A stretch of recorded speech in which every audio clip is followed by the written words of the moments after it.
सर्वात आधी आपण 1 वाटी पोहे मिक्सिंग बाउलमध्ये घेऊयात। पोहे आपण रोजचे कांदे पोह्यांसाठी वापरतो ते जाड पोहे घेतलेत। पातळ पोह्यांचा सुद्धा वापर करू शकता। आता आपण पोहे 2 वेळा स्वच्छ धुवून घेऊयात। पोहे धुवून घेतल्यावर ह्यामध्ये आपल्याला पाणी घ्यायचं आहे। पोहे बुडतील एवढंच पाणी घ्यायचं आहे, खूप जास्त पाणी घ्यायचं नाहीये। आता आपण हे पोहे 5 मिनिटे भिजवून घेऊयात। पोहे भिजेपर्यंत आपण चटपटीत चटणी बनवूयात। त्यासाठी मिक्सरच्या जारमध्ये 1 वाटी ओलं खोबरं घेऊयात।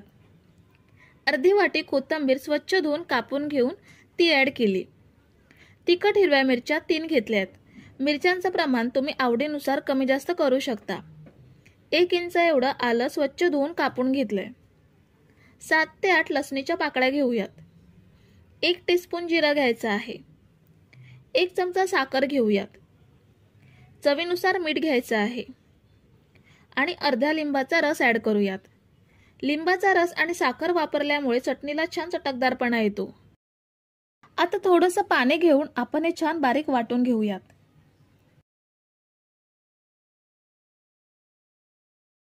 हे बघा, आपण मस्त चटणी बनवून घेतली आहे, छान बारीक वाटली गेली आहे। आता आपण एका बाउलमध्ये ट्रान्सफर करून घेऊयात। पोहे आपण 5 मिनिटे भिजवून घेतलेत, चांगले भिजले गेलेत। हे बघा, हाताने कुस्करले जात आहेत। आता भांड्यातले पोहे आपण चमच्याने कुस्करून घेऊयात। हे बघा, ह्या पद्धतीने स्मॅश करायचे आहेत। पेस्ट झाली नाही तरीही चालेल, पण थोडे बारीक झाले पाहिजेत। पोहे बारीक करून घेतल्यावर ह्यामध्ये बारीक चिरलेला कांदा घेऊयात। थोडीशी बारीक चिरलेली कढीपत्त्याची पाने घ्यायची आहेत। 2 बारीक चिरलेल्या तिखट हिरव्या मिरच्या घेऊयात। मिरच्यांचं प्रमाण आवडीनुसार कमी जास्त करू शकता। लसूण आणि आलं किसून अर्धा चमचा एवढी घेतली आहे। तुम्ही आला लसूण पेस्ट सुद्धा घेऊ शकता। 1 लहान टोमॅटो बारीक कापून घेऊन तो ॲड केला। आता हे सगळं छान मिक्स करून घेऊयात। सगळं साहित्य मिक्स केल्यावर ह्यामध्ये काही सुके जिन्नस ॲड करूयात। इथे मी अर्धा चमचा जिरं घेते। पाव चमचा हळद घ्यायची आहे। 2 चमचे बेसन घेऊयात। 2 चमचे तांदळाचं पीठ घ्यायचं आहे आणि चवीनुसार मीठ ॲड करूयात। पुन्हा एकदा सगळं छान मिक्स करून घेऊयात। मिश्रण कोरडं वाटत असेल तर थोडंसं पाणी ॲड करून मिश्रण ओलसर करून घेऊ शकता। मी पोहे भिजवण्यासाठी वापरलेल्या पाण्यामध्येच मिश्रण परफेक्ट ओलसर झालंय। जास्त घट्ट नाहीये की जास्त पातळ नाहीये। आता ह्यामध्ये पाव चमचा खायचा सोडा ॲड करूयात। सोड्याऐवजी इनो सुद्धा वापरू शकता। पुन्हा एकदा सगळं छान एकजीव करून घेऊयात। तर हे बघा, आपलं पोह्याचं मिश्रण तयार झालंय। आता पुढची प्रोसेस करूयात। इथे मी गॅसवरती नॉनस्टिक पॅन ठेवलाय। पॅन चांगला गरम करून घ्यायचा आहे। पॅन गरम झाल्यावर त्यावरती अर्धा चमचा तेल घेऊयात। तेल सगळीकडे व्यवस्थित पसरवून घ्यायचं आणि आता ह्यावरती पोह्याचं मिश्रण घेऊयात। आपण उत्तप्पा बनवतो सेम तसंच हे बॅटर आपल्याला पसरवायचं आहे।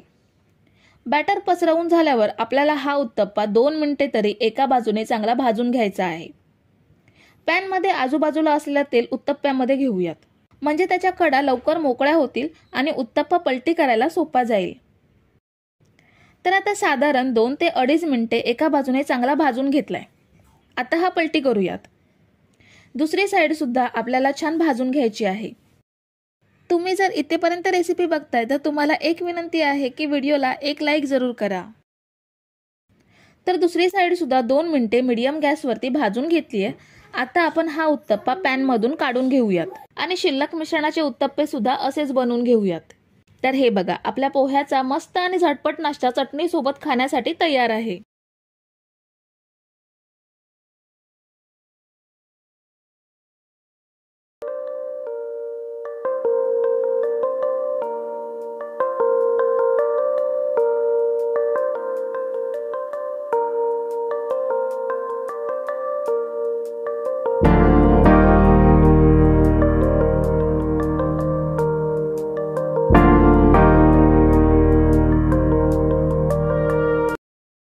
मिक्सर जारमध्ये 2 वाटी साधे जाड पोहे घेऊयात। आपण कांदे पोहे बनवण्यासाठी जे पोहे वापरतो तेच पोहे आहेत। पोहे मी चाळणीने चाळून घेतलेत। आता हे चांगले दळून घेऊयात। पोहे मी दळून घेतलेत. हे बघा, पोह्यांची जाडसर पावडर बनवून घेतली आहे. ही आपण एका भांड्यात ट्रान्सफर करूयात. दळून घेतलेले पोहे आपण ह्या भांड्यात काढून घेतले. आता मिक्सर जारमध्ये आपण कच्चे बटाटे घेऊयात. इथे मी लहान आकाराचे 4 बटाटे घेतलेत. बटाट्यांची सालं काढून स्वच्छ धुवून घेतलेत. आता हे कापून आपल्याला मिक्सर जारमध्ये घ्यायचे आहेत. आपण हे बटाटे उकडून घेतलेले नाहीत. कच्चा बटाट्यांचा वापर करायचा आहे. मिक्सर जारमध्ये बटाटे घेतल्यानंतर 1 इंच आलं कापून घेतलं. 3 ते 4 तिखट हिरव्या मिरच्या घेतेय. मुलांसाठी बनवत असाल तर मिरच्यांचा वापर थोडा कमी करू शकता. अर्धा चमचा जिरं घ्यायचा आहे. आता हे आपण बारीक वाटून घेऊयात. ह्यामध्ये पाणी घालण्याची अजिबात आवश्यकता नाहीये. पाणी न वापरता हे चांगलं बारीक वाटलं जातं. तर हे बघा, बटाट्याची छान बारीक पेस्ट तयार झाली आहे. कुठेही बटाट्याचा तुकडा शिल्लक राहिला नाहीये. ह्या पद्धतीने बारीक वाटून घ्यायचं. आता ही पेस्ट आपण पोह्यांच्या पावडरमध्ये ॲड करूयात. बटाट्याची पेस्ट आपण पोह्यांमध्ये ॲड केली. आता यामध्ये पाव चमचा हळद घ्यायची आहे.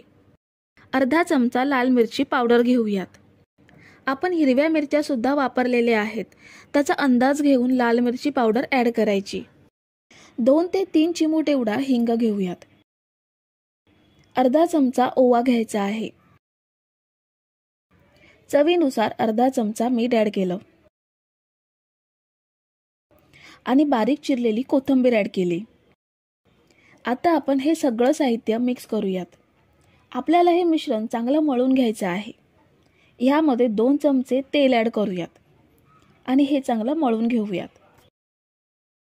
आपल्याला हे चपातीच्या पिठाप्रमाणे सॉफ्ट पीठ मळून घ्यायचं आहे. पण मळताना लक्षात येईल की पोह्यांची पावडर पाणी शोषून घेते, त्यामुळे मिश्रण कोरडं होत जातं. म्हणून आपण ह्यामध्ये थोडं थोडं पाणी घेऊन छान असं मळून घेऊयात. तर हे बघा, मी पोह्यांचं मिश्रण छान असं मळून घेतलंय. आता याला 1 चमचाभर तेल लावून 10 मिनिटे झाकून ठेवूयात. म्हणजे यामध्ये सगळे मसाले पिठामध्ये छान मुरतील.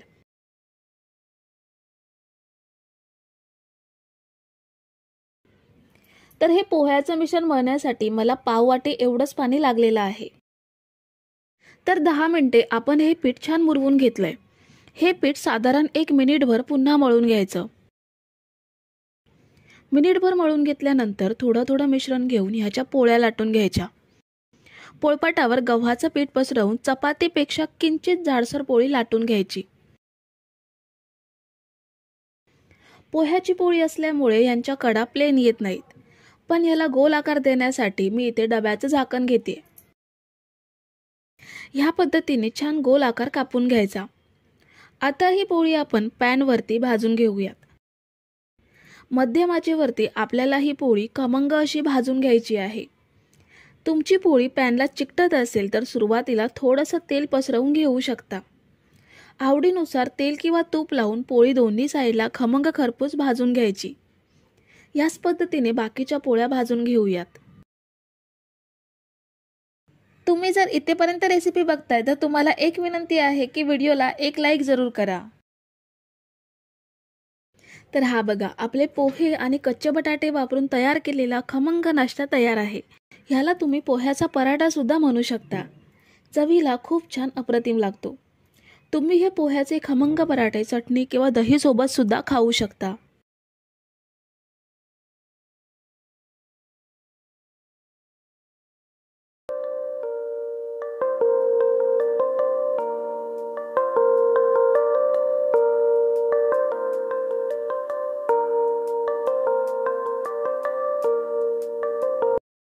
सर्वात आधी आपण 1 वाटी साधे जाडे पोहे एका मिक्सिंग बाउलमध्ये घेऊयात.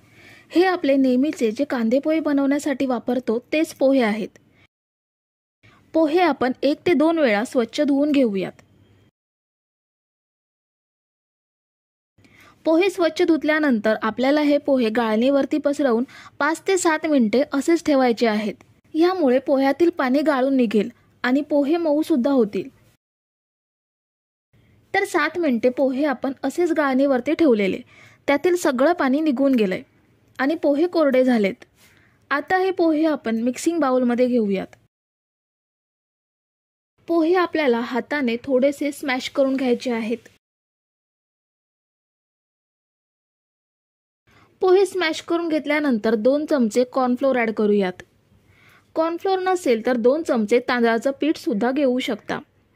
2 मीडियम साईजचे बटाटे उकडून स्मॅश करून घेतलेत, ते ॲड केले. 1 कांदा बारीक कापून ॲड केला. 2 तिखट हिरव्या मिरच्या कापून घेतल्यात. अर्धा इंच आलं किसून घ्यायचं आहे. पाव चमचा हळद घेऊयात. अर्धा चमचा लाल मिरची पावडर घेतली. इथे तुम्ही मसाल्यांचं प्रमाण तुमच्या आवडीनुसार कमी जास्त करू शकता. अर्धा चमचा मी गरम मसाला घेतलाय. अर्धा चमचा चाट मसाला घेऊयात. चाट मसाला नसेल तर पाव चमचा धना जिरा पावडर आणि पाव चमचा आमचूर पावडरचा वापर करू शकता. थोडीशी कोथिंबीर बारीक कापून घेतली, ती ॲड केली. चवीनुसार मीठ घेऊयात. आता हे सगळं साहित्य हाताने चांगलं स्मॅश करून एकजीव करून घ्यायचं आहे. जसं आपण चपातीसाठी पिठाचा मोठा गोळा बनवून घेतो तसंच हे साहित्य मिक्स करून गोळा बनवून घेऊयात.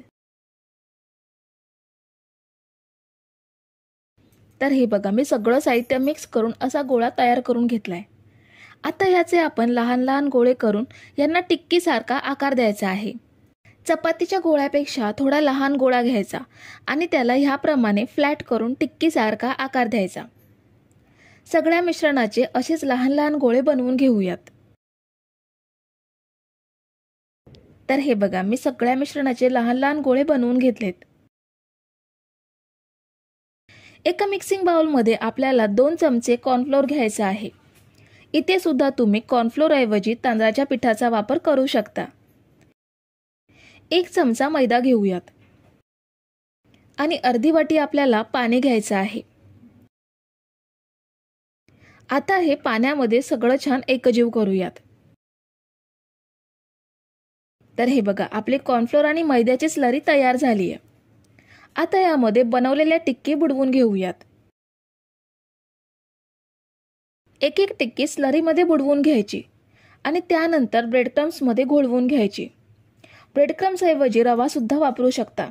रवा भाजून वगैरे घ्यायचा नाहीये, कच्चाच घ्यायचा आणि टिक्की रव्यामध्ये घोळवून घ्यायच्या. स्लरीमध्ये टिक्की बुडवून घेतल्यामुळे ब्रेडक्रम्स टिक्कीला चांगले चिकटतात. ब्रेडक्रम्स तुम्ही घरी सुद्धा बनवू शकता. ब्रेड तव्यावरती गरम करून घ्यायचे. कडक झाले की थोडे थंड करून मिक्सरला फिरवून बारीक ह्याप्रमाणे क्रम्स करून घ्यायचा. सगळ्या टिक्की आपण ह्याप्रमाणे करून घेऊयात. तर हे बघा, मी काही टिक्की तयार करून घेतल्यात. आता ह्या कशा फ्राय करायच्या ते पाहूयात. आपल्याला ह्या टिक्की भरपूर तेलात डीप फ्राय करून घ्यायच्या नाहीयेत, तर कमी तेलामध्ये आपण या शॅलो फ्राय करून घेणार आहोत. पॅनमधलं तेल मीडियम गरम झाले. एक एक टिक्की तेलात सोडूयात. तुम्ही जर इथेपर्यंत रेसिपी बघताय तर तुम्हाला एक विनंती आहे की व्हिडिओला एक लाईक जरूर करा. आपण या टिक्की मीडियम फ्लेमवरती फ्राय करून घेणार आहोत. साधारण 2.5 मिनिटांनी आपण या परतून घेऊयात. हे बघा, खूप छान रंग आलाय. आपल्याला ह्या दुसऱ्या साईडने सुद्धा अशाच फ्राय करून घ्यायच्या आहेत. इथे फक्त एक टिप लक्षात ठेवा, टिक्की फ्राय करताना स्लो गॅसवरती फ्राय करायच्या नाहीयेत. स्लो गॅसवरती फ्राय केल्यावर तेलकट होण्याची शक्यता असते. त्यामुळे मीडियम फ्लेमवरती आपण या टिक्की फ्राय करून घेऊयात. तर आपण या पोहा टिक्की दोन्ही साईडने मस्त सोनेरी रंगात फ्राय करून घेतल्यात. आता यात तेल नितळून काढून घेऊयात आणि शिल्लक पोहा टिक्की सुद्धा अशाच फ्राय करून घ्यायच्या आहेत. तर आपण इथे सगळ्या पोहा टिक्की फ्राय करून घेतल्यात. ह्यांना तुम्ही पोहा टिक्की म्हणा किंवा पोहा कटलेट सुद्धा म्हणू शकता. बाहेरून कुरकुरीत आणि आतून मस्त सॉफ्ट असे हे पोहा कटलेट तयार होतात. संध्याकाळी चहासोबत खाण्यासाठी किंवा पार्टीसाठी स्नॅक्स म्हणून एकदम परफेक्ट असा पदार्थ आहे.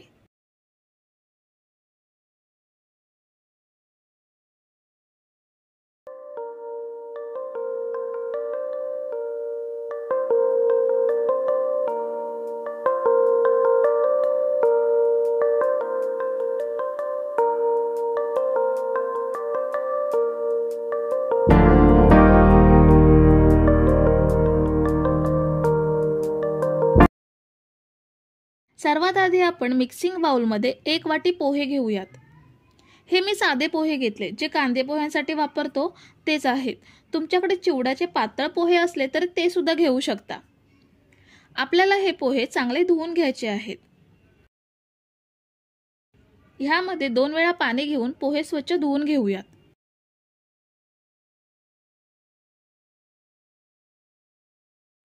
आपण पोहे स्वच्छ धुवून त्यामधलं सगळं पाणी काढून टाकलंय. आता यामध्ये पोहे घेतलेल्या वाटीने 1 वाटी रवा घेऊयात. रवा सुद्धा आपला नेहमीचा शिरा किंवा उपमा बनवतो तो जाड रवा आहे. बारीक रवा सुद्धा तुम्ही वापरू शकता. आता पोहे आणि रवा घेतला त्याच वाटीने 1 वाटी दही घेऊयात. तिन्ही साहित्यांचं म्हणजे पोहे, रवा, दही यांचं प्रमाण सारखंच घ्यायचं. आता यामध्ये चवीनुसार अर्धा चमचा मीठ घेऊयात.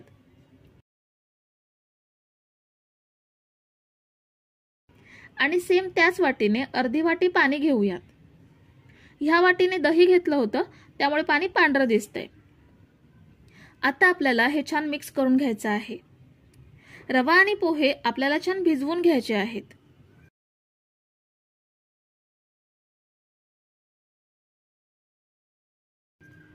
आपण हे सगळं छान मिक्स करून घेतलंय. आता ह्यावर झाकण ठेवून आपण हे 15 मिनिटं असंच ठेवूयात, म्हणजे रवा आणि पोहे छान मऊ होतील. आता पोहे आणि रवा भिजवून 15 मिनिटं झाली आहेत. पोहे आणि रव्याने पाणी सगळं शोषून घेतलंय, त्यामुळे मिश्रण बघू शकता पहिल्यापेक्षा घट्ट झालंय. आपल्याला हे मिश्रण मिक्सरच्या भांड्यात घेऊन बारीक वाटून घ्यायचं आहे. हे सगळं मिश्रण एकत्र वाटता येणार नाही. आपण हे 2 बॅचमध्ये वाटून घेणार आहोत. आणि महत्त्वाचं म्हणजे पाण्याचं योग्य प्रमाण घेऊन हे चांगलं वाटून घ्यायचं आहे.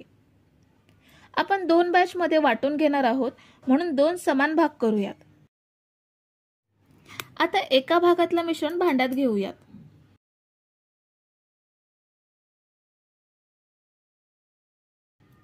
मिश्रण मिक्सरच्या भांड्यात घेतल्यावर ह्यामध्ये सगळं साहित्य घेतलेल्या वाटीनेच पाव वाटी एवढं पाणी घ्यायचं आहे. आता आपण हे छान बारीक वाटून घेऊयात. हे बघा आपण मस्त वाटून घेतलंय. ह्याची कन्सिस्टन्सी बघू शकता, जास्त पातळ नाहीये की जास्त घट्ट नाहीये. आता हे आपण एका भांड्यात ट्रान्सफर करूयात. आणि शिल्लक राहिलेली दुसरी बॅच सुद्धा अशीच बारीक वाटून घेऊयात. आपण सगळं मिश्रण वाटून घेतलंय. आता ह्यामध्ये पाव चमचा एवढा खायचा सोडा ऍड करूयात. ह्याऐवजी इनोचा सुद्धा वापर करू शकता.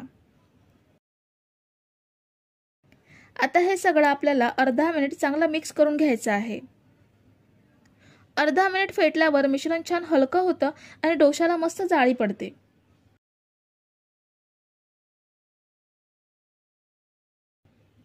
आपण आता हे छान फेटून घेतलंय. मिश्रण मस्त हलकं झालंय. आता ह्याचे डोसे बनवून घेऊयात. जर तुम्ही इथेपर्यंत रेसिपी बघताय तर व्हिडिओला एक लाईक जरूर करा. गॅसवरती पॅन ठेवलाय.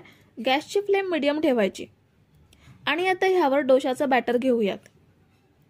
डोशाचं बॅटर पॅनवर पसरल्यावर आपल्याला ह्याला तेल तूप काहीच लावायचं नाहीये. आपण हे डोसे बिना तेल बिना तुपाचे बनवून घेतोय. ते साधारण अर्धा मिनिटातच डोशाला बघू शकता मस्त जाळी पडली आहे. आपल्याला मीडियम गॅसवरती हा डोसा फक्त अर्धा ते पाऊण मिनिट एवढाच भाजून घ्यायचा आहे. पलटी करून भाजायची गरज नाहीये, कारण वरून सुद्धा छान भाजला गेलाय. हा डोसा वरून अजिबात कच्चा राहत नाही. आता आपण हा डोसा काढून घेऊयात. बाकीचे डोसे पण असेच बनवून घेऊयात. ह्यामध्ये आपण दही वापरल्यामुळे डोसे मस्त सुपर सॉफ्ट होतात, त्यामुळे तूप किंवा तेल वापरण्याची गरज नसते. हे बघा आपण सगळे डोसे बनवून घेतलेत. जसे जाळीदार घावणे असतात अगदी सेम तसेच हे डोसे सुद्धा जाळीदार मऊ लुसलुशीत झालेत. तर मित्रमैत्रिणींनो, तुम्हाला रेसिपी आवडली असेल तर व्हिडिओला एक लाईक जरूर करा आणि रेसिपीबद्दलचं तुमचं मत कमेंट करा. आणि चॅनलला सबस्क्राईब केलं नसेल तर लगेच सबस्क्राईब करून घ्या, कारण अशा छान छान रेसिपीज तुम्हाला आपल्या चॅनलवरती पाहायला मिळणार आहेत. थँक्यू.